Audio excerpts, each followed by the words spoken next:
Everything that we know about Jesus is filtered through Roman eyes. The Romans' main language was Latin, and they did not write the New Testament. Well, we have a 2-for-1 here. Now, it's understandable to have concerns about the language. Jesus' mother tongue was probably Aramaic.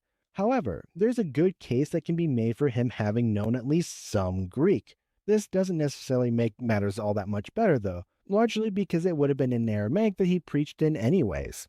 So the Greek argument here doesn't add much to the discussion, but it is interesting. At the same time, the difference in language here isn't a major hurdle.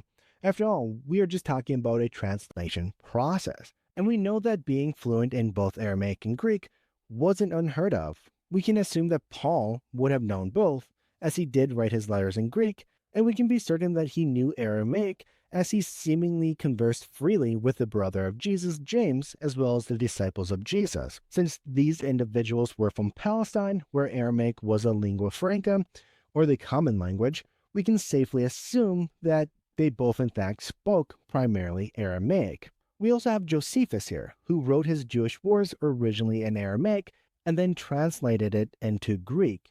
He actually tells us of this process. So the process of going from one language to another isn't a major hurdle. Beyond this, we do have hints of some Aramaic underlying.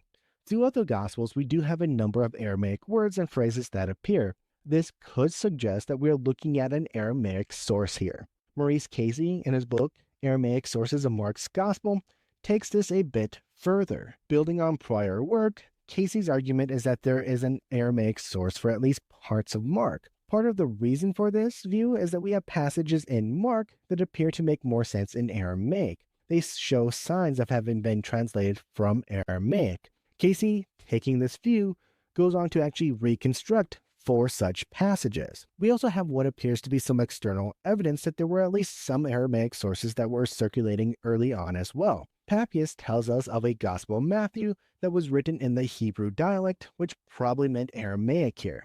Now, the Gospel of Matthew that we have today was not originally Aramaic, but it's quite possible that he had another source attributed to Matthew, one that may have been used by the author of our Matthew. The point largely is that we have reason to assume here that there was at least some Aramaic sources that were circulating around.